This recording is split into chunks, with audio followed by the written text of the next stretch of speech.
Aquí, no sé, llamadme el analista. Gracias por encontrar esto, supongo.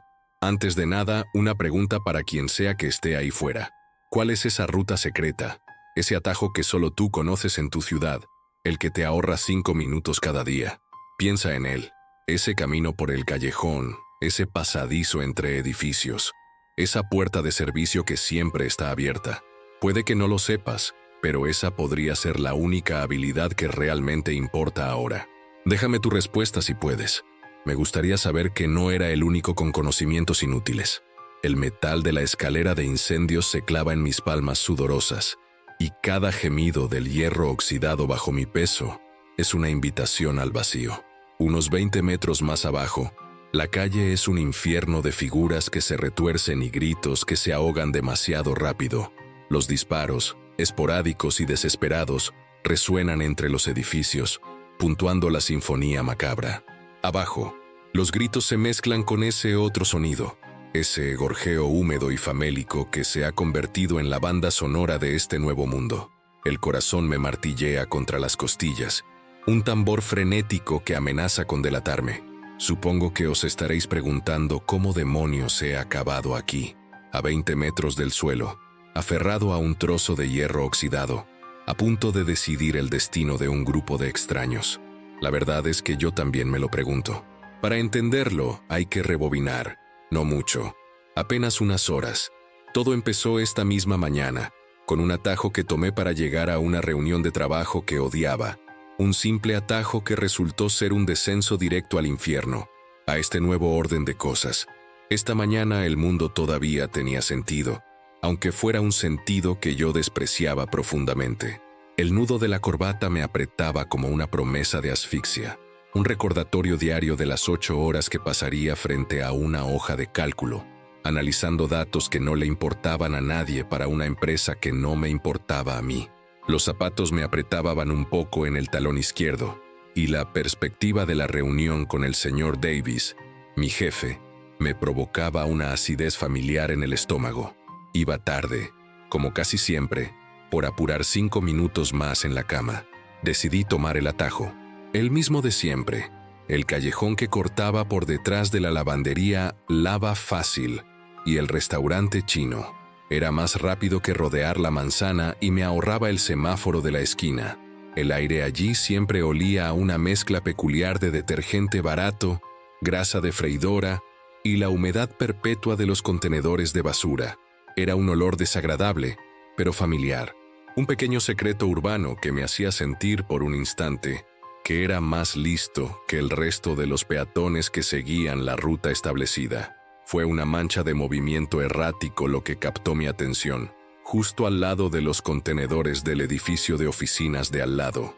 Al principio, mi cerebro, programado para la normalidad urbana, lo catalogó como una pelea, quizás un par de borrachos o un atraco, nada que me incumbiera. Mi primer instinto fue bajar la cabeza, acelerar el paso y fingir que no había visto nada.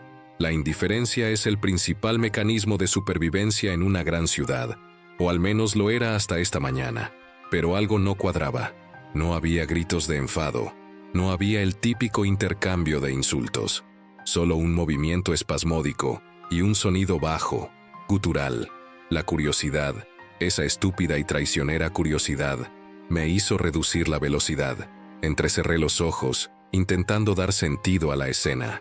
Fue entonces cuando reconocí la chaqueta del traje. Era del señor Henderson, el contable de la última planta, un hombrecillo gris y calvo con el que había compartido ascensor cientos de veces, siempre con un saludo incómodo y la mirada clavada en los números del panel. Estaba inclinado sobre otra figura, alguien con el uniforme azul de una empresa de mensajería, pero no estaba golpeándolo. La postura era extraña, encorvada, casi animal. Su cabeza se movía de una forma antinatural, con sacudidas cortas y violentas. Fue entonces cuando vi el rojo, un rojo oscuro y brillante que se extendía por la acera de hormigón, manchando el azul del uniforme del repartidor. Mi paso se detuvo por completo, un pie a medio levantar. El aire pareció solidificarse en mis pulmones. No podía ser lo que parecía. Mi cerebro se negó a procesar la imagen. Simplemente no encajaba en ninguna categoría de la experiencia humana que conocía. El señor Henderson, el hombre que una vez se quejó durante 10 minutos porque alguien había usado su taza de café, estaba masticando. El sonido llegó hasta mí, un crujido húmedo y un desgarro que me revolvió las entrañas. Un escalofrío helado me recorrió la espalda, erizando cada pelo de mi nuca. El olor a grasa y detergente fue reemplazado por otro, metálico y dulzón. Tropecé hacia atrás. Mi zapato de vestir, el que me apretaba, resbaló en algo viscoso, y mi talón golpeó una lata de refresco vacía. El estrépito metálico que produjo en el silencio del callejón sonó como un disparo. Fue un sonido estúpido, torpe, insignificante, pero fue suficiente. El movimiento del señor Henderson se detuvo. Lentamente, muy lentamente, giró la cabeza hacia mí. Su rostro estaba cubierto de esa misma sustancia roja y oscura, pegada a sus mejillas y a su barbilla. Pero fueron sus ojos los que me paralizaron. No había ira ni malicia en ellos, ni siquiera reconocimiento, solo un vacío absoluto, una ausencia de todo lo que había sido el señor Henderson. El contable. Eran los ojos de un depredador, lechosos y completamente desprovistos de pensamiento, de alma, y estaban fijos en mí. En ese instante, una nueva fuente de alimento había entrado en su campo de visión.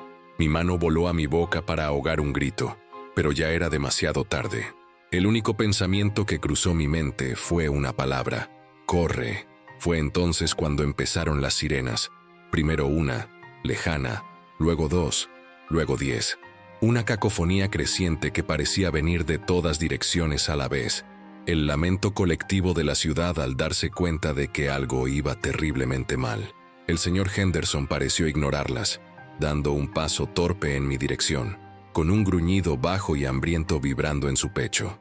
El sonido de esa lata rodando por el suelo había sellado mi destino en ese callejón, y las sirenas eran solo la confirmación de que mi problema no era único. Y en medio de esa cacofonía de terror, mi primer pensamiento coherente fue de una estupidez abrumadora. Genial, ahora sí que voy a llegar tarde.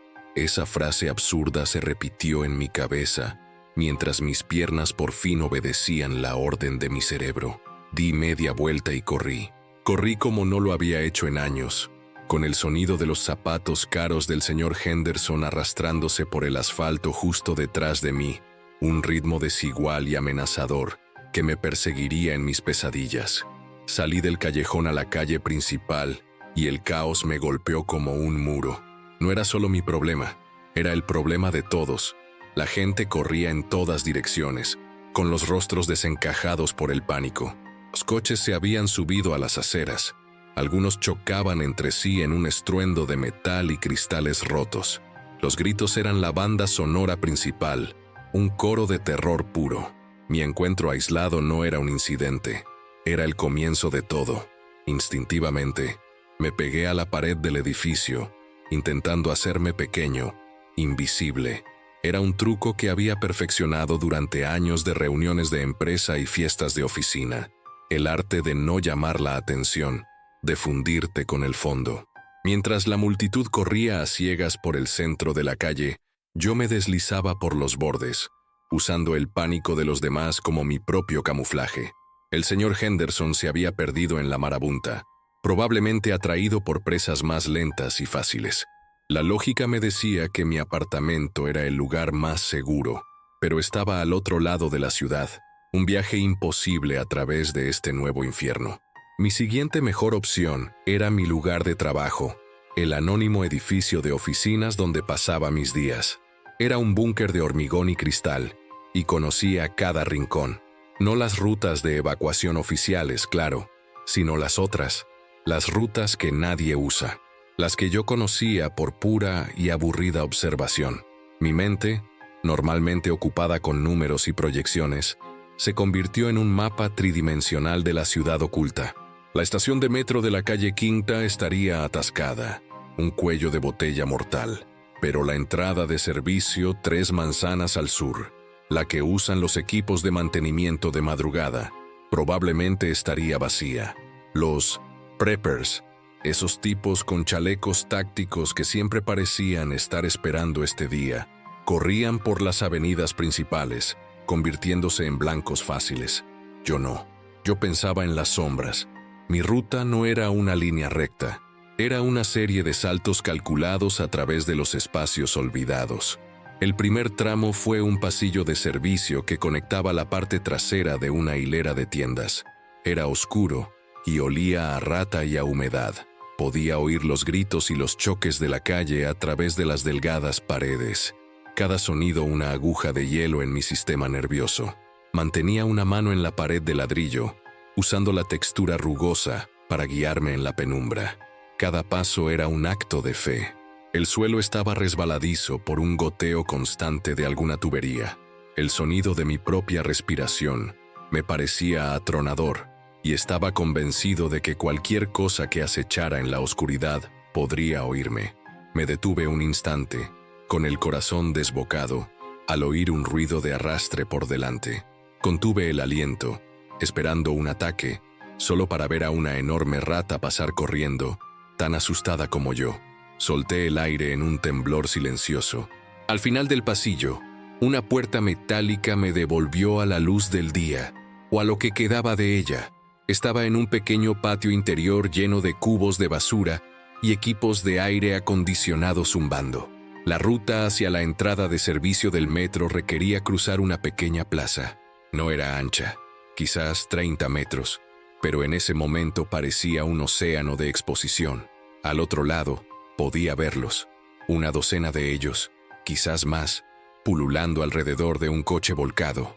No podía cruzar. Me verían al instante. Me agaché detrás de una unidad de aire acondicionado, el metal frío contra mi espalda, el zumbido del ventilador una vibración constante. Mi mente trabajaba a toda velocidad, descartando opciones. Gritar para atraerlos a otro lado era un suicidio. Lanzar algo era inútil. El ruido sería insignificante comparado con el caos general. Tenía que haber otra manera. Tenía que haber una pieza de conocimiento inútil que pudiera salvarme. Y entonces, lo recordé. Una característica estúpida de mi coche, del que todavía estaba pagando las letras. Una aplicación en el móvil que permitía arrancarlo a distancia, hacer sonar la bocina o activar la alarma de pánico. Mi coche estaba aparcado a 2 manzanas de distancia, en la dirección opuesta a la que se dirigía la horda. Era una posibilidad remota, una idea nacida de la desesperación más absoluta, pero era lo único que tenía. Saqué el móvil del bolsillo con dedos que temblaban tan violentamente que apenas podía sujetarlo.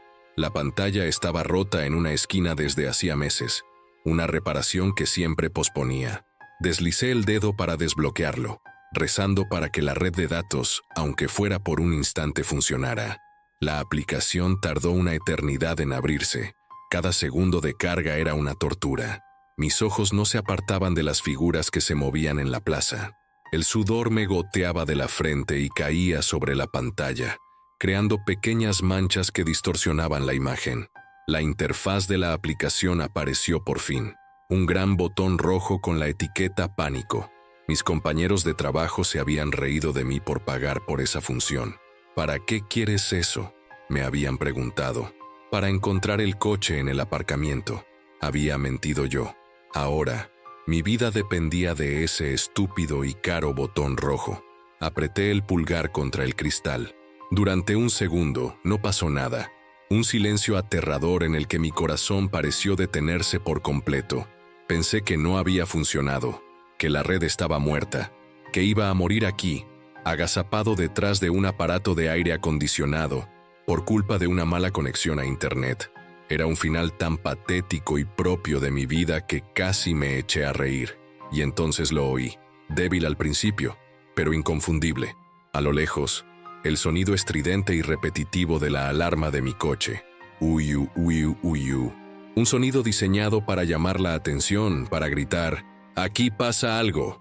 Contuve la respiración, observando a la horda. Una de las figuras detuvo su festín con el contenido del coche volcado. Giró la cabeza, luego otra, y otra más. El sonido era nuevo, era insistente y estaba en una dirección diferente. Como una marea lenta y sucia, empezaron a girar. Su movimiento colectivo, antes errático, adquirió un propósito. Se alejaron de la plaza, de mi escondite, y empezaron a moverse pesadamente en dirección al sonido de mi alarma. Uno por uno, luego en grupos de 3 y 4, se pusieron en marcha. Un éxodo de horrores atraído por un truco de tecnología barata. Observé, paralizado, cómo la plaza se despejaba lentamente. Cuando el último de ellos desapareció por la esquina, una ola de alivio tan potente me recorrió que mis rodillas cedieron y tuve que apoyarme en la pared para no caer. El aire entró en mis pulmones con un silbido tembloroso. Había funcionado. Mi conocimiento inútil sobre aplicaciones de coches me había abierto un camino. Me quedé allí un minuto entero, con la frente apoyada en el ladrillo frío, simplemente respirando. Era la victoria más grande de mi vida. La carrera a través de la plaza fue la más larga de mi vida. Cada paso sobre el asfalto manchado me parecía un trueno. Esperaba que en cualquier momento uno de ellos apareciera por una esquina, atraído por mi movimiento. Pero no pasó nada. Llegué a la rejilla de metal de la entrada de servicio y tiré de ella con todas mis fuerzas. Estaba pesada y oxidada. Mis músculos, acostumbrados a un teclado y un ratón, gritaron en protesta. Con un último tirón agónico, la rejilla cedió con un chirrido que me heló la sangre. Me deslicé por el agujero hacia la oscuridad de abajo sin dudarlo un segundo. Caí torpemente en un suelo de hormigón polvoriento, raspándome las manos y las rodillas. Empujé la rejilla para cerrarla sobre mi cabeza, sumiéndome en una oscuridad casi total. El sonido del mundo exterior se atenuó, reemplazado por el eco de mi propia respiración jadeante y el goteo rítmico del agua en algún lugar cercano. Estaba a salvo, o al menos más a salvo que arriba. El aire era frío y olía a metal, a ozono y a moho. Era el olor de los túneles del metro, pero sin el bullicio de la gente. Encendí la linterna del móvil, manteniendo el haz de luz bajo y apuntando al suelo. Me encontraba en un estrecho túnel de mantenimiento que corría paralelo a las vías principales. Las paredes estaban cubiertas de cables gruesos y tuberías. El silencio aquí abajo era diferente. Era un silencio pesado, expectante. Cada goteo de agua me hacía saltar. Cada crujido de mis propios pies sobre la gravilla del suelo sonaba como una traición. La paranoia empezó a filtrarse, una sensación fría y pegajosa. ¿Y si no estaba solo aquí abajo? ¿Y si algunos habían encontrado el camino hacia los túneles? Apagaba la luz cada pocos metros, escuchando en la oscuridad total, intentando captar cualquier sonido que no fuera el mío. Mi objetivo era el acceso de mantenimiento que subía directamente al sótano de mi edificio de oficinas. Lo había visto una vez, durante unas obras, un simple panel metálico en la pared del túnel, pero en la oscuridad, con docenas de túneles secundarios y bifurcaciones, encontrarlo era un desafío. Mi mapa mental, tan claro a la luz del día, se volvía confuso y poco fiable en este laberinto subterráneo. Seguí lo que creía que era la ruta correcta, guiándome por los letreros de servicio descoloridos y la lógica defectuosa de un hombre aterrorizado. El tiempo perdió todo su significado. Podrían haber pasado 20 minutos o 2 horas. Mi mundo se había reducido a ese estrecho haz de luz, al polvo que flotaba en él y al sonido de mi corazón latiendo en mis oídos. La sed empezó a hacerse notar, una sequedad áspera en la garganta. Fue un sonido lo que me detuvo en seco. No un goteo, no un crujido. Era un sonido humano, un sollozo. Venía de un túnel lateral, a unos metros de donde estaba. Mi primer instinto fue apagar la luz y retroceder.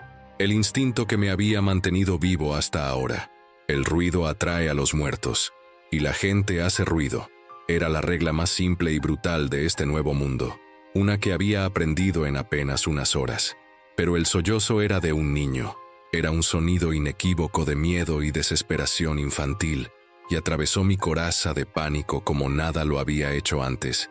Me quedé helado, atrapado entre el instinto de supervivencia que me gritaba que huyera y algo más, algo que no sabía que todavía tenía. Una punzada de responsabilidad, compasión. No sabía qué era, pero me mantenía clavado en el sitio. Con una vacilación que me pareció una eternidad, avancé lentamente hacia el sonido. Mantuve la luz apuntando al suelo, para no cegar a quienquiera que estuviera allí. Al doblar la esquina, el haz iluminó a un pequeño grupo de personas acurrucadas contra la pared. Eran 3. Un hombre con una herida vendada en el brazo, una mujer que lo abrazaba y, entre ellos, una niña pequeña, la fuente del sollozo. No llevaban traje y corbata, parecían preparados. El hombre levantó la cabeza bruscamente, sus ojos se entrecerraron por la luz. Llevaba una chaqueta resistente y pantalones de trabajo. No parecía un oficinista. Tenía la mirada dura y cansada de alguien que había estado luchando. Su mano se movió instintivamente hacia algo en su cinturón, pero se detuvo cuando vio mi ridículo atuendo. Una camisa de vestir manchada de sudor y suciedad, y unos pantalones de traje rasgados en la rodilla. Claramente, no era una amenaza. «Apaga eso», siseó. Su voz era un susurro ronco. Obedecí al instante, sumiéndonos de nuevo en la oscuridad, ahora compartida. «¿Estás solo?», preguntó. Asentí, aunque probablemente no podía verme. «Sí», susurré de vuelta. El silencio se instaló entre nosotros durante un momento, solo roto por los suaves sollozos de la niña. «¿Qué haces aquí abajo? Esta no es una ruta para aficionados», dijo el hombre. Su tono no era hostil, solo agotado y directo. Le expliqué rápidamente mi historia. El callejón, la alarma del coche, el mapa mental de las rutas de servicio. Mientras hablaba, podía sentir sus ojos evaluándome en la oscuridad. No se burló de mi trabajo de analista ni de mi aspecto. Simplemente escuchó. Cuando terminé, hubo una larga pausa. «Suertudo», dijo finalmente. «O estúpido, aún no lo sé». Me dijo que se llamaban Marco, Elena y la pequeña Sofía. Habían sido parte de un grupo más grande que fue emboscado en la superficie. Nos quedamos allí, en la oscuridad compartida, un pequeño y extraño grupo de supervivientes. El líder herido, la madre protectora, la niña asustada y el analista de datos fuera de lugar.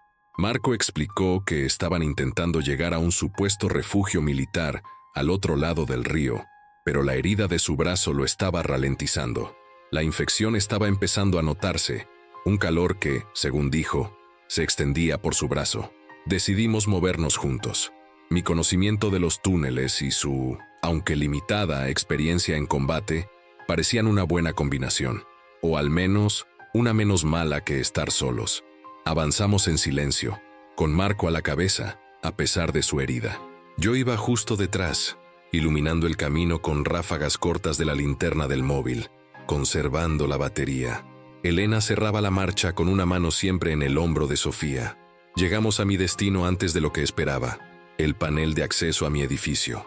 Un cuadrado de metal sin pretensiones en la pared de hormigón. Marco lo examinó con ojo crítico. «¿Estás seguro de que esto lleva a un sótano seguro?», preguntó. Asentí. «Lo he visto. Usan este acceso para el mantenimiento de la fibra óptica. Debería subir directamente al cuarto de servidores del sótano». Era la única certeza que tenía en este mundo patas arriba. Abrir el panel fue un trabajo de equipo. Estaba atascado y oxidado. Usamos una pequeña palanca que Marco llevaba en su mochila, haciendo palanca en los bordes mientras yo tiraba con todo mi peso inútil. El chirrido del metal fue agónico, cada sonido un riesgo calculado. Finalmente, cedió. Detrás, una estrecha escalera de mano de metal subía hacia la oscuridad. El aire que bajaba era más seco. Olía a polvo y a electricidad estática. Olía a mi mundo. Subimos uno por uno. Marco primero, a pesar del dolor evidente que le causaba cada movimiento de su brazo herido. Luego, Sofía, con Elena justo debajo de ella. Yo fui el último, cerrando el pesado panel detrás de mí. El sonido metálico al cerrarse fue definitivo. Nos encerraba en el edificio, pero también dejaba fuera el horror de los túneles. Por primera vez en horas, sentí una diminuta, frágil brizna de esperanza. Nos encontramos en la penumbra del sótano. La penumbra del sótano era casi reconfortante después de la oscuridad total de los túneles. El único sonido era el zumbido bajo y constante de los servidores, un coro electrónico que era música para mis oídos. Pequeñas luces verdes y ámbar parpadeaban rítmicamente en los bastidores, creando patrones de luz danzantes en el suelo y las paredes. Este era mi territorio, el cerebro del edificio. Me sentía extrañamente en casa, una sensación que no había experimentado desde que vi al señor Henderson en el callejón. Por primera vez, yo no era un intruso, era el guardián. Marco se apoyó pesadamente contra un rack de servidores, su rostro una máscara de dolor bajo la luz intermitente. Su respiración era superficial y rápida. Elena corrió a su lado, con Sofía aferrada a su pierna, sus grandes ojos absorbiendo el extraño entorno con un miedo silencioso. El contraste entre ellos y yo nunca había sido tan evidente. Ellos eran supervivientes del mundo exterior, curtidos por la lucha física. Yo era un fantasma en la máquina, y la máquina era ahora nuestro santuario. «Agua», susurró Marco, su voz tensa. «Necesitamos encontrar agua». Mi cerebro de analista se puso en marcha, ignorando el pánico y centrándose en los patrones. Patrones de comportamiento de oficina. ¿A dónde va la gente que trabaja hasta tarde a por un estímulo? ¿Dónde almacena la empresa las provisiones para esas sesiones de trabajo nocturnas? La respuesta me llegó al instante. La máquina expendedora. En el pasillo de acceso al ascensor de servicio. Un monolito de esperanza lleno de azúcar y agua embotellada. Los guié a través del laberinto de cables y unidades zumbantes. La luz de mi móvil cortando la oscuridad. La máquina expendedora estaba allí, exactamente como la recordaba. Su luz interna dando un brillo fantasmal a filas de chocolatinas y bolsas de patatas fritas. Parecía un artefacto de una civilización perdida. Marco la miró, luego a mí. «No tengo monedas», dijo, con un toque de ironía sombría en su voz. Su intento de humor era una señal preocupante de su estado. No necesitábamos monedas.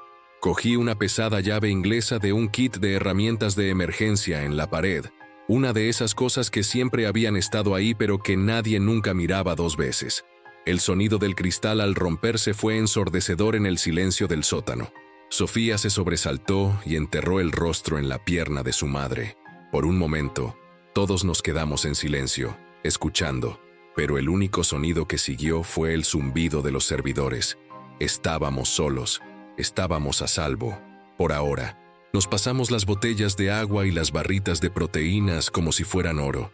La sensación del agua fresca descendiendo por mi garganta seca fue uno de los mayores placeres que he sentido jamás. Era una pequeña victoria, una afirmación de vida en medio de toda esta muerte. Vimos a Marco beber profundamente, el agua corriendo por su barba incipiente. Pareció recuperar algo de color, pero cuando intentó levantarse, una mueca de dolor cruzó su rostro y tuvo que apoyarse de nuevo. Su herida era nuestra bomba de tiempo. «Tengo que ver eso», dijo Elena, su voz firme, asumiendo el mando mientras la fuerza de Marco disminuía. Encontré una lámpara de servicio, una de esas con una jaula de metal, y la enchufé. La luz amarilla y dura inundó nuestro pequeño refugio, haciéndonos entrecerrar los ojos. Elena guió a Marco para que se sentara en el suelo y comenzó a desenvolver con cuidado el vendaje improvisado de su brazo. El olor nos golpeó incluso antes de que viéramos la herida. Dulce, pútrido, el olor a carne echándose a perder. La herida era fea. 4 marcas de mordisco profundas, ya rodeadas por un halo de piel roja y amoratada. Estaba hinchada e irradiaba un calor que podía sentir incluso a distancia. El vendaje estaba empapado en una mezcla desagradable de sangre y un líquido amarillento.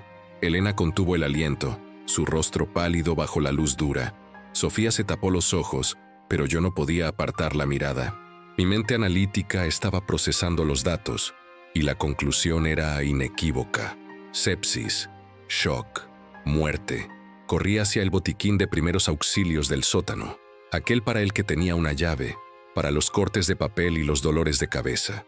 Lo abrí con manos temblorosas. Dentro, compresas de gasa, esparadrapo, analgésicos suaves y toallitas antisépticas. Era ridículamente inadecuado. Era como intentar apagar un incendio forestal con una pistola de agua. Le mostré el contenido a Elena. Miró los pequeños sobres de alcohol y negó lentamente con la cabeza. «Esto no hará nada. Necesitamos antibióticos, peróxido, algo fuerte. La desesperación amenazó con engullirnos. Estábamos en una bóveda de hormigón, pero el enemigo ya estaba dentro, corriendo por las venas de Marco. Fue entonces cuando otra pieza de conocimiento inútil salió a la superficie. Un recuerdo de un boletín de la empresa, enviado por correo electrónico 6 meses antes. El anuncio de la gran inauguración del Centro de Bienestar Ejecutivo en la planta 12. Una instalación de última generación para mantener a los vicepresidentes en forma y sin estrés, con una enfermería privada para emergencias. Planta 12, dije, mi voz sonando extraña a mis propios oídos. Marco y Elena me miraron. La empresa instaló un gimnasio y una pequeña clínica. Para los ejecutivos, vi las fotos. Tenía armarios médicos, equipo de verdad. Los ojos de Marco se clavaron en los míos. Había un brillo de esperanza en ellos, pero también un profundo escepticismo. Planta 12, los ascensores no funcionan, las escaleras... No necesitó terminar. 12 tramos de escaleras, en la oscuridad. Era nuestra única oportunidad. No había debate. La alternativa era sentarse allí y ver a Marco morir lentamente. Lo ayudamos a ponerse de pie, su brazo bueno sobre mis hombros. Era más pesado de lo que parecía, un peso muerto de músculo y dolor. Cada paso era un esfuerzo para él. Elena iba delante, con el móvil en la mano, su pequeña luz danzando en las paredes de hormigón de la caja de escaleras. Sofía se agarraba a su mano, sus pequeños pasos resonando en el silencio. La subida fue una tortura silenciosa. La caja de escaleras era un pozo de oscuridad y eco. El único sonido era nuestra respiración jadeante, el arrastrar de los pies de Marco y sus gruñidos de dolor ahogados. Cada tramo de escaleras parecía una montaña. El aire estaba quieto y pesado, oliendo a polvo y a un vago hedor a descomposición que parecía filtrarse por debajo de las puertas.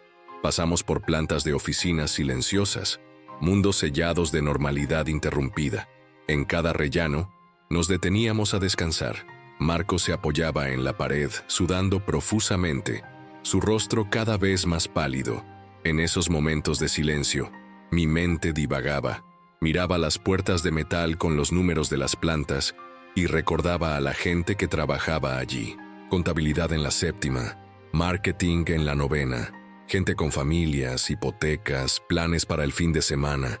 Ahora eran fantasmas como nosotros, pero nosotros aún respirábamos. En la 8ª planta, oímos un ruido, un arrastrar lento desde el otro lado de la puerta.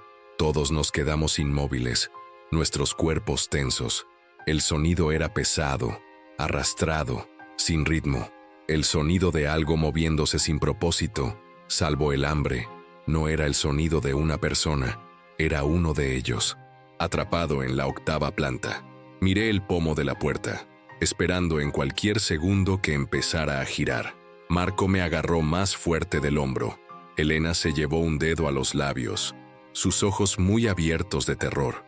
Esperamos, contando los latidos de nuestros propios corazones, hasta que el sonido de arrastre se alejó, volviéndose más débil. Soltamos un suspiro colectivo y silencioso. El peligro no estaba solo ahí fuera, en las calles. Estaba aquí, en este edificio, con nosotros. Cada planta era una potencial trampa mortal. Nuestra fortaleza ya no parecía tan segura. La urgencia de nuestra misión se multiplicó por 10. Teníamos que seguir subiendo. Teníamos que salir de las escaleras. Finalmente, llegamos al rellano de la planta 12. La puerta estaba ligeramente entreabierta, bloqueada por una silla de oficina volcada. Una mala señal. Marco la empujó con el pie, su respiración un silbido doloroso. Entramos en un espacio que era a la vez familiar y terriblemente extraño. El gimnasio estaba como lo recordaba de las fotos. Cintas de correr, elípticas, pesas. Pero ahora todo estaba cubierto por una fina capa de polvo. Un televisor de pantalla plana en la pared mostraba una estática siseante. La puerta de la enfermería estaba al fondo. Estaba cerrada. Mi esperanza se hundió. Probablemente estaba cerrada con llave, y no teníamos forma de entrar sin hacer un ruido tremendo. Marco, sin embargo, pareció encontrar una nueva fuerza. Se tambaleó hasta la puerta y forzó el pomo. Con un suave clic, se abrió. Estaba sin cerrar. Alguien la había dejado abierta a toda prisa, o alguien todavía estaba dentro. Entramos en la pequeña habitación con extrema cautela. Estaba vacía, y era todo lo que había esperado que fuera. Armarios de metal con puertas de cristal, llenos de cajas de vendas, botes de pastillas y equipo médico. Había una pequeña camilla en el centro y un fregadero de acero inoxidable. Era un oasis de limpieza y orden en medio del caos. Elena corrió hacia los armarios, sus ojos recorriendo las etiquetas. Peróxido de hidrógeno, dijo, cogiendo un gran bote marrón. Antibióticos, de amplio espectro. Tenemos suerte. Mientras Elena atendía a Marco en la camilla, su rostro una máscara de concentración mientras limpiaba la herida purulenta, yo me sentí inútil. Mi tarea estaba cumplida. Mi pieza de conocimiento inútil nos había llevado hasta aquí. Pero ahora, enfrentado a la realidad de la medicina de emergencia, yo era un mero espectador. Deambulé hasta la ventana del gimnasio, un enorme ventanal que iba del suelo al techo, ofreciendo una vista panorámica de la ciudad devastada abajo. Aparté con cuidado una persiana. La vista era sobrecogedora de la peor manera posible. Humo se elevaba desde varios edificios en la distancia. Las calles estaban repletas de coches abandonados y escombros, pero no eran solo escombros. Había figuras moviéndose ahí abajo. Muchas de ellas se movían lentamente, a trompicones, en patrones aleatorios, como hormigas en un hormiguero perturbado. Era una visión hipnótica y aterradora. La escala del desastre era algo que mi cerebro se negaba a aceptar. Fue entonces cuando vi el movimiento concentrado, no el deambular aleatorio de los infectados, sino un movimiento con propósito. En un edificio al otro lado de la calle, un poco más abajo, un grupo de personas disparaban desde ventanas rotas, intentando defender su posición contra una marea creciente de muertos que se agolpaba en la entrada de su edificio. Podía ver los destellos de los cañones de las armas, pero el sonido no me llegaba a través del grueso cristal. Era como ver una película muda. Había un hombre que parecía estar al mando. Podía ver la forma en que se movía, señalando, gritando órdenes que no podía oír. Era eficiente, preciso. Sus compañeros luchaban con una valentía desesperada, pero yo podía ver la matemática de la situación. Había demasiados de ellos ahí abajo. La marea estaba subiendo, y estaban atrapados en una isla que se encogía rápidamente. Era solo cuestión de tiempo. Mi observación era fría, distante, la de un analista evaluando una situación sin esperanza. Eran datos en una pantalla, destinados a ser borrados. Yo estaba a salvo aquí arriba, en la planta 12. Ellos estaban condenados ahí abajo. Era la nueva lógica del mundo. Sálvate a ti mismo, no te involucres. Ya tenía mi propio grupo que proteger. No podía arriesgar nada por extraños. Aparté la mirada, sintiendo un nudo en el estómago, pero mis ojos volvieron a la ventana, atraídos por una fuerza que no podía controlar. Fue entonces cuando la vi.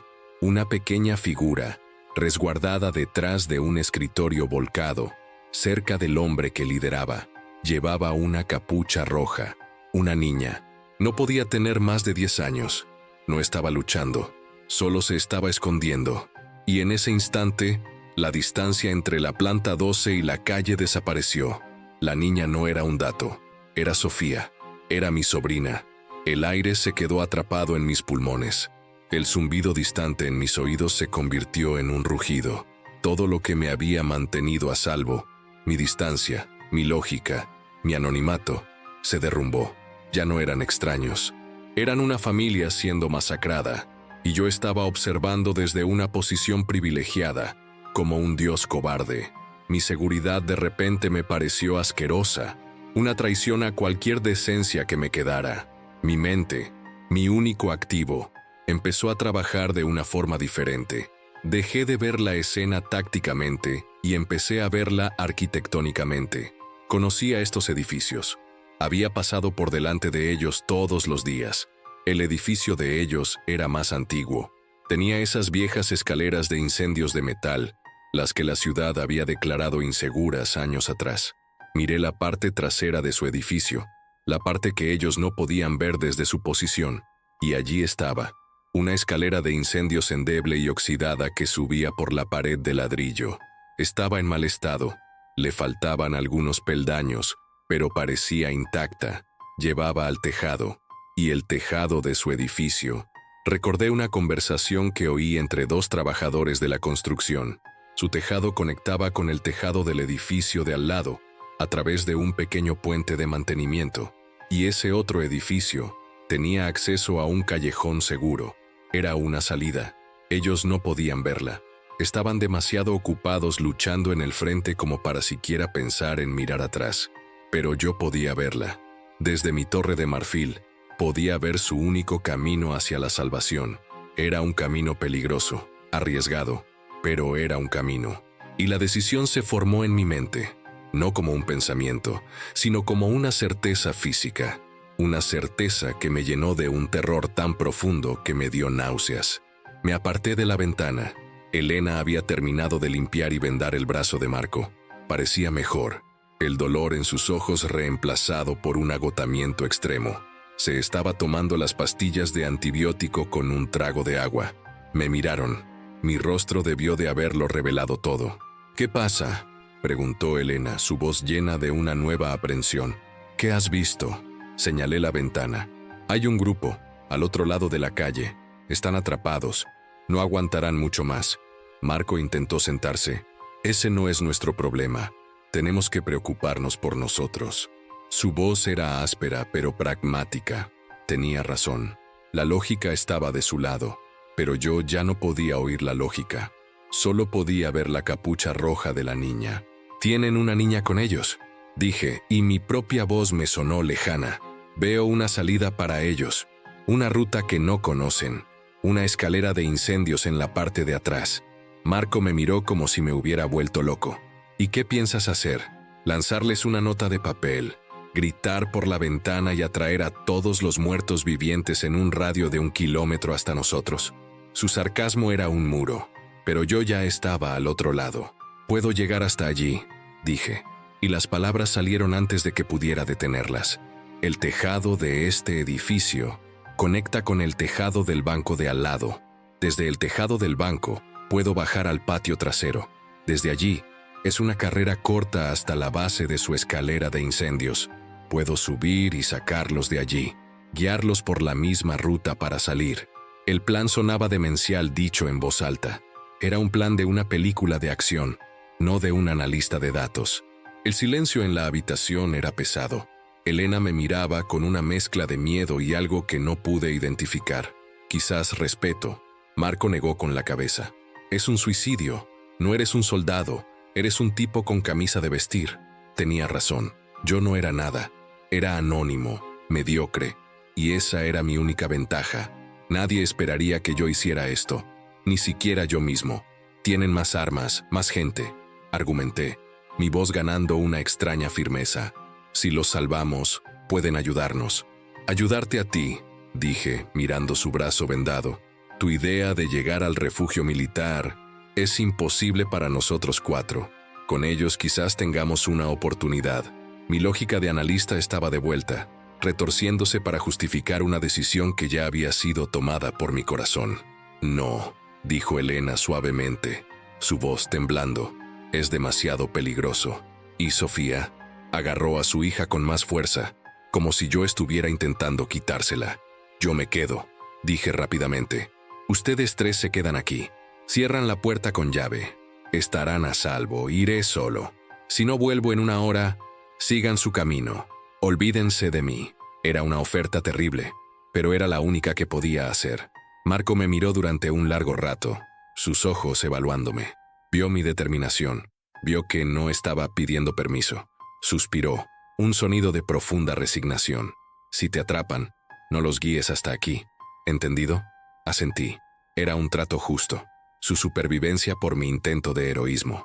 Sabía que mi plan, por muy loco que fuera, tenía una pizca de lógica táctica que no podía ignorar. Elena me dio una botella de agua y una barrita de proteínas. No dijo nada, pero sus ojos lo decían todo. Miedo, gratitud, preocupación. Era una carga más pesada que cualquier mochila. Sofía me miró, sus ojos inocentes preguntando qué estaba pasando. Le dediqué una pequeña sonrisa, que pareció más una mueca. Me sentí un impostor, un héroe de imitación de camino a su probable final. Salí de la enfermería y crucé el gimnasio silencioso. La estática en la televisión parecía burlarse de mí. Cada paso era deliberado, pesado. Yo no era un héroe. Era un cobarde que se había pasado la vida evitando enfrentamientos, tomando el camino más fácil, el atajo. Y ahora, estaba eligiendo voluntariamente el camino más difícil, más peligroso imaginable.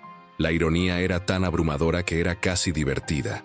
Llegué a la puerta que daba al tejado. Una puerta de metal con un gran letrero que decía «Acceso restringido». Durante años había obedecido esas señales. Definían los límites de mi mundo. Hoy iba a cruzarlo. Puse la mano en la barra de metal fría de la puerta. Respiré hondo.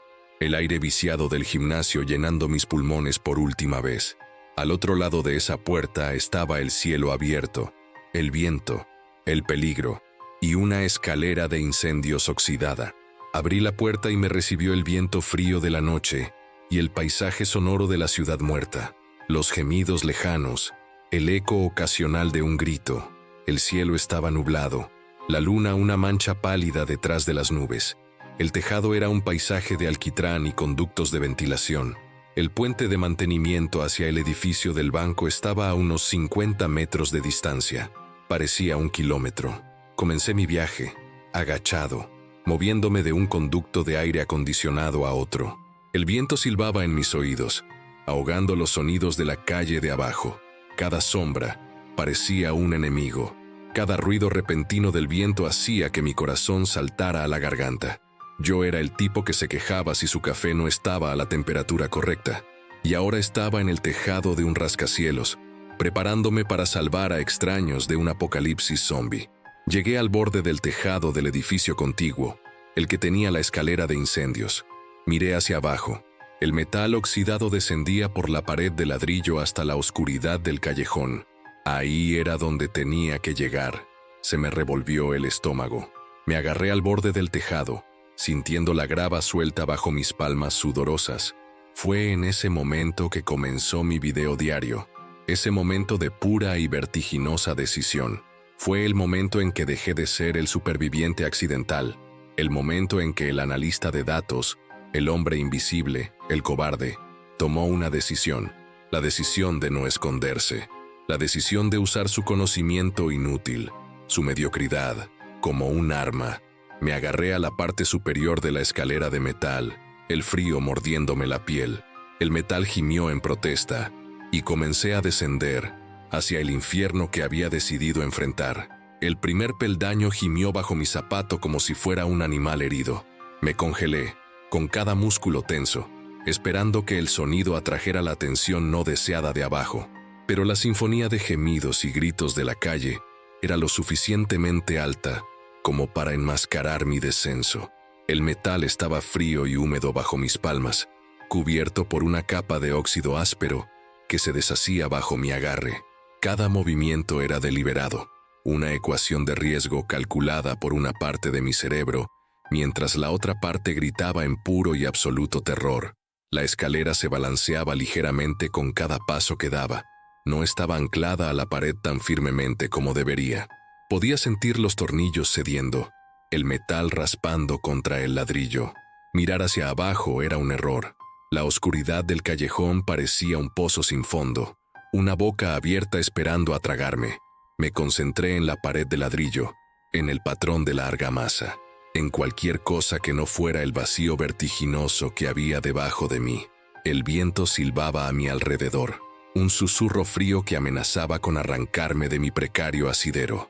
A mitad de camino, encontré un peldaño que faltaba, un hueco de 1 metro de largo en mi camino hacia abajo. Mi corazón se detuvo. Tuve que agarrarme a los pasamanos laterales, que se sentían peligrosamente sueltos, y usar la fuerza de mis brazos para bajar mi cuerpo, mis pies buscando a ciegas el siguiente peldaño sólido. Mis músculos, acostumbrados a nada más extenuante que hacer clic con un ratón, ardían en protesta. Un sudor frío me empapaba la camisa, pegándosela a la espalda. Podía oler mi propio miedo. Llegué a la altura de una ventana del segundo piso. Estaba oscura y rota. Fue mi mejor oportunidad. Con un último esfuerzo, me balanceé hacia el alféizar y me metí dentro, aterrizando con un golpe sordo en un suelo cubierto de cristales rotos. El sonido me pareció una explosión. Me quedé inmóvil en el suelo, escuchando, mi respiración atrapada en mi pecho. Afuera, el caos continuaba, sin cambios. Estaba dentro. Estaba en el edificio enemigo. Me levanté lentamente, mis rodillas temblando incontrolablemente. Estaba en lo que parecía ser una oficina de abogados, a juzgar por los pesados libros de derecho esparcidos por el suelo. El aire estaba viciado, olía a papel viejo y a algo más, un olor metálico y enfermizo. La única luz provenía de las ventanas que daban a la calle principal, donde el mundo ardía. Tenía que encontrar al grupo. Tenía que hacerlo sin alertar a la horda que asediaba su puerta principal. Avancé sigilosamente por el pasillo, mis pies crujiendo sobre los cristales rotos a pesar de mis mejores esfuerzos. Cada sonido era una agonía. Me movía como me había movido por los espacios olvidados de la ciudad, pegado a las paredes, usando las sombras, haciéndome insignificante. Podía oír los disparos más claramente ahora, un estruendo cercano y violento, y debajo de ellos, los gruñidos, cientos de ellos, un coro hambriento en la puerta principal. Llegué a una esquina que daba al vestíbulo principal. Me asomé con cuidado. Allí estaban. El hombre al que había visto desde la ventana, el líder, estaba agachado detrás de un mostrador de recepción de mármol volcado, recargando un rifle con movimientos eficientes y económicos. Otros dos, un hombre y una mujer, disparaban desde detrás de unas columnas, y la niña de la capucha roja estaba acurrucada detrás de él, con las manos tapándose los oídos. Estaban luchando una batalla perdida. Tenía que llamar su atención. Gritar estaba fuera de toda duda. Busqué a mi alrededor y encontré una grapadora de metal pesado sobre un escritorio. Era un riesgo.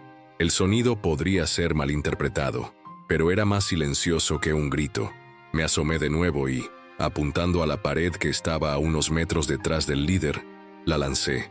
Aterrizó con un golpe sordo pero claro, un sonido que no pertenecía al caos del combate.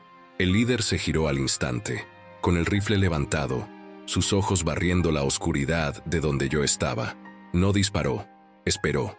Vio mi silueta, la de un hombre sin arma, con la ropa equivocada, medio oculto en las sombras. Levanté lentamente las manos, con las palmas abiertas, un gesto universal de rendición, de paz. ¿Quién diablos eres tú?, siseó su voz, apenas un susurro por encima de los disparos de sus compañeros. Estoy aquí para ayudar, susurré de vuelta, mi voz ronca. Hay una salida, por la parte de atrás. Os he estado observando desde el edificio de enfrente. Sus ojos se entrecerraron con sospecha. No tenía ninguna razón para confiar en mí. Yo podría ser un señuelo, una distracción, podría ser un loco. No hay nada en la parte de atrás, dijo, su voz llena de certeza. Es un muro de ladrillo. Hay una escalera de incendios, insistí, mi voz ganando urgencia. Es vieja, pero aguanta. Lleva al tejado. Desde allí podéis cruzar a otro edificio y bajar a un callejón seguro. Pude ver la lucha en su rostro, la incredulidad luchando contra la desesperación. Sabía que su posición era insostenible. Podía ver el bajo nivel de munición en los cargadores que tenía a sus pies. Mi oferta, por muy demencial que fuera, era la única que tenía. ¿Por qué?, preguntó, su pregunta flotando en el aire. ¿Por qué arriesgarías tu cuello por nosotros? Mis ojos se desviaron hacia la niña de la capucha roja que se asomaba por detrás de su espalda. Porque nadie debería tener que ver esto, dije. Y la simple verdad de esa afirmación pareció resonar en él. Tomó una decisión. Asintió bruscamente. Muéstranos el camino. La retirada fue un caos controlado. El líder, cuyo nombre supe que era Torres, gritó órdenes a sus compañeros. Proporcionaron fuego de cobertura, una ráfaga final y furiosa hacia la entrada principal para hacer retroceder a la horda por unos segundos preciosos. Nos dio la ventana que necesitábamos. Corrimos por el pasillo oscuro por el que yo había venido, el sonido de nuestros pasos ahogado por el último estruendo de los disparos. Llegamos a la oficina rota. Torres miró por la ventana la escalera de incendios y una maldición escapó de sus labios. Dijiste que era vieja, no suicida, pero no había tiempo para dudar. Uno por uno, salimos por la ventana y nos subimos a la estructura metálica quejumbrosa. Yo fui el primero en subir, para mostrarles que se podía hacer. Luego ayudé a la niña, que se llamaba Maya. Sus pequeñas manos estaban heladas en las mías. La subida fue más aterradora con 5 personas. La escalera gemía y se quejaba, amenazando con desprenderse de la pared a cada momento. Torres, un hombre corpulento, subió el último, su peso haciendo que toda la estructura se hundiera de forma alarmante. Podía oír los gruñidos de abajo. Algunos de los infectados habían sido atraídos al callejón por el ruido. Teníamos que darnos prisa. No miré hacia abajo. Llegamos al tejado sin aliento y temblando. Corrimos por el paisaje de alquitrán, cruzamos el pequeño puente de mantenimiento y finalmente llegamos a la seguridad del tejado de mi edificio. Solo cuando la pesada puerta de acceso al tejado se cerró detrás de nosotros, separándonos del mundo exterior, nos permitimos un momento para respirar. El alivio era tan abrumador que me sentí mareado. Lo había conseguido. Contra todo pronóstico, lo había conseguido. El viaje de vuelta a la enfermería del 12º piso fue tenso y silencioso. El nuevo grupo estaba asombrado por la tranquilidad del edificio, por la ausencia de amenazas inmediatas. Cuando abrimos la puerta, Elena ahogó un grito, pensando que éramos una amenaza antes de verme. La expresión de su rostro era una mezcla de incredulidad y un alivio tan profundo que parecía doloroso. Marco, sentado en la camilla, simplemente asintió, una mirada de respeto a regañadientes en sus ojos. Las presentaciones fueron breves y funcionales. Torres, el líder, Eva y Damián, la pareja que luchaba a su lado, y los padres de la niña, Ana y David, y la niña, Maya. Compartimos el agua y las barritas de proteínas que habíamos encontrado. Por primera vez, éramos un grupo, 10 personas, una fuerza mucho más formidable que antes. Había una sensación de victoria en el aire, una camaradería nacida del fuego y el miedo. Me senté apartado, observando al grupo. Torres estaba discutiendo tácticas con Marco, comparando notas sobre la ciudad. Elena estaba ayudando a Ana a limpiar la cara de Maya con una toallita húmeda. La niña estaba increíblemente tranquila, sus grandes ojos oscuros observándolo todo en silencio. No había llorado, no había gritado. Su calma era casi antinatural en comparación con el terror que habíamos vivido, pero la atribuí al shock. Más tarde esa noche, decidimos descansar por turnos. El gimnasio se convirtió en nuestro campamento improvisado. Yo tomé el primer turno de guardia, sentado junto a la ventana, observando la ciudad muerta. La sensación de logro que había sentido antes se estaba desvaneciendo, reemplazada por la familiar ansiedad. Habíamos sobrevivido a este día, pero ¿y mañana? ¿Y el día después? La victoria de hoy solo había comprado un poco más de tiempo. Fue durante mi guardia cuando lo vi. Maya estaba durmiendo en un saco de dormir improvisado, con sus padres a cada lado. Se movió mientras dormía, y la manga de su sudadera con capucha roja se subió ligeramente, dejando al descubierto su muñeca. Había una marca en su piel. No era una herida fresca. Era una cicatriz pálida, casi curada, con la forma inconfundible de unos dientes pequeños. 2 hileras de marcas de pinchazos en un semicírculo. Un escalofrío que no tenía nada que ver con el frío de la noche me recorrió la espalda. Era una mordedura, vieja pero inconfundible. Mi cerebro empezó a dar vueltas, tratando de procesar la información. ¿Cómo era posible? Cualquiera que fuera mordido, se convertía. No había excepciones. Era la única regla de este nuevo mundo. Y sin embargo, allí estaba ella, durmiendo pacíficamente. ¿Era inmune? ¿Era una especie de milagro? Miré a sus padres, Ana y David. Dormían, pero incluso en el sueño, sus cuerpos estaban orientados hacia ella, protectores. La forma en que la habían cuidado, su constante vigilancia. ¿Era solo amor paternal? ¿O era algo más? ¿Era el miedo? ¿Sabían de la mordedura? Tenían que saberlo. Una herida así no pasa desapercibida. La habían ocultado. La habían ocultado a Torres, a su propio grupo. Y ahora a nosotros. El terror se apoderó de mí. Un terror frío y claustrofóbico que era peor que el miedo en la escalera de incendios. Había arriesgado todo por esa niña. Había traído a este grupo a nuestro santuario, creyendo que en los números había seguridad. Pero, ¿y si había traído la plaga con ellos? ¿Y si ella no era inmune? ¿Y si solo era lenta? Una bomba de tiempo, como la herida de Marco, pero mucho más silenciosa y mortal. Empecé a grabar esta entrada, aquí mismo, en la oscuridad, con la voz apenas un susurro. Necesitaba registrar esto. Necesitaba que alguien lo supiera. El hombre por el que arriesgué mi vida, Torres, ahora duerme a pocos metros de mí, pero no confío en él. Su pragmatismo es demasiado brutal. Si se lo dijera, ¿qué haría? No se arriesgaría. Ningún hombre lógico lo haría.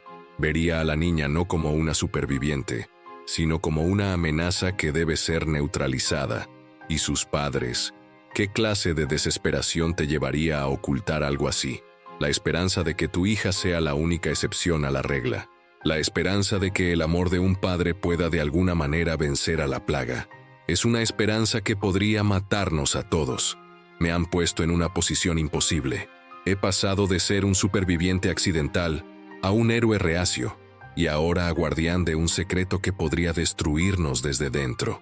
Mi gran acto de valentía, la única decisión verdaderamente desinteresada de mi vida, puede haber sido el error que nos condene a todos. Salvé a 5 personas de los muertos para poder morir todos juntos en este gimnasio del 12º piso. La ironía es tan amarga que me quema la garganta. La lucha en la calle parece casi limpia en comparación con el horror silencioso que ahora reside en esta habitación. No sé qué hacer. Si hablo, condeno a una niña y destruyo la frágil confianza que hemos construido. Probablemente me convertiría en un enemigo para sus padres, y quizás incluso para Torres, que podría verme como una amenaza para la moral del grupo. Si permanezco en silencio, apuesto la vida de todos, la vida de Marco, Elena y Sofía, a un milagro en el que no creo. Cada vez que miro a Maya, durmiendo tan tranquilamente, siento que el hielo me corre por las venas. Su calma ya no me parece producto del shock, ahora parece algo ajeno, algo expectante.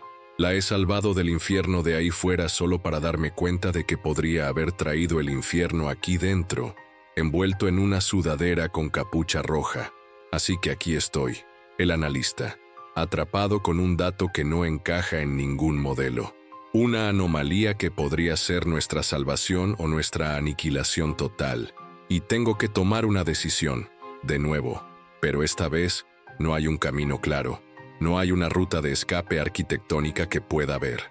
Solo la oscuridad y el sonido silencioso de una niña respirando. Y la terrible, terrible incertidumbre.